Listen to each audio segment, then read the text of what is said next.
everybody, it's your favorite bastard, and we're doing a little weird experimental, the first of hopefully many, weird little experimental videos here.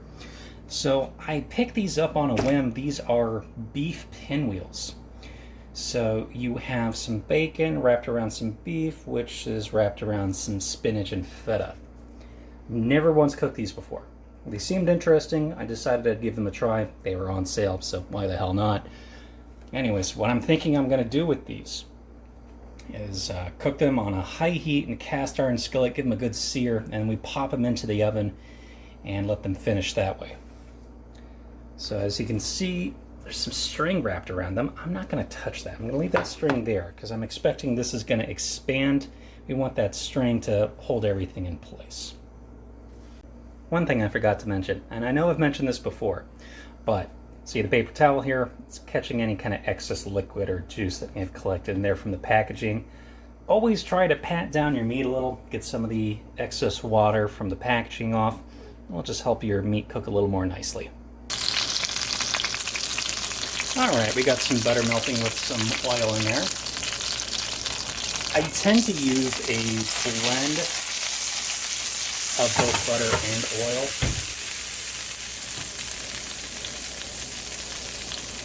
Just so I get a lot of volume in the pan without wasting a lot of butter. Alright, I'd say it's pretty darn hot. Let's go ahead and drop these bad boys in.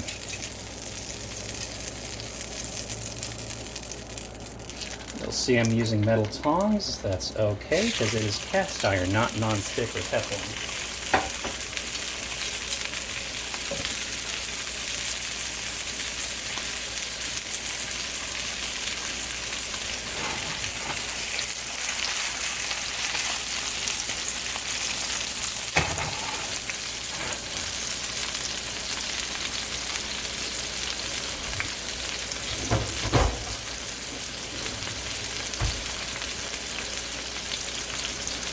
Also got some whole garlic cloves. We're going to chuck those in there.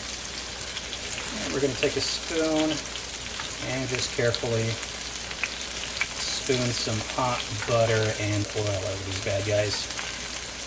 Be very careful with this. The larger spoon you have, the better, because you just don't want to burn yourself touching the rim of a really hot pan.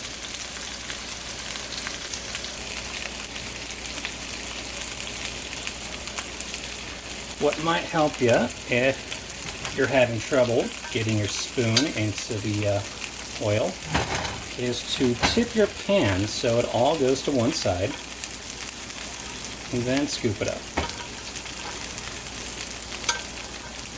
Like that.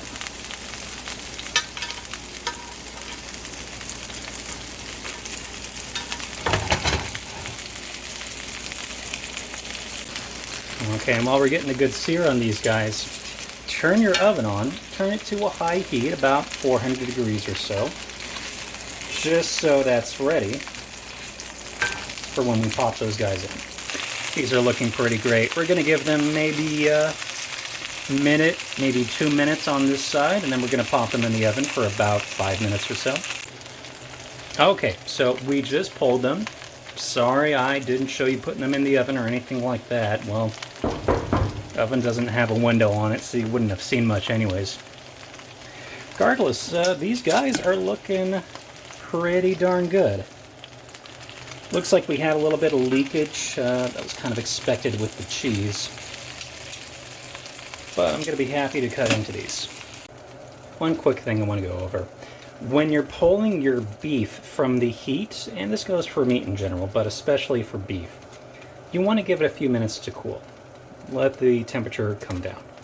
Otherwise, if you cut into this, well, all the fat that's liquefied in there, it's still liquid, and it's just going to come gushing out. So again, give it a few minutes to cool, let that fat solidify, because that's just going to improve the flavor of the beef. One quick thing I wanted to mention. Wasn't totally wrong, but also wasn't totally right about the string. I think it was just there for moral support, because these things stayed pretty much together even though the string was not at all tight. And yeah, take this crap off before you eat it, because you can't eat these. I mean, you probably could. Wouldn't be fun doing it, though. Okay. First cut into these guys.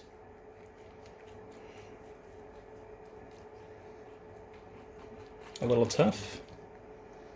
But you know what? It's only slightly pink, and for beef, that is perfectly fine. Let's go ahead and give this a taste test.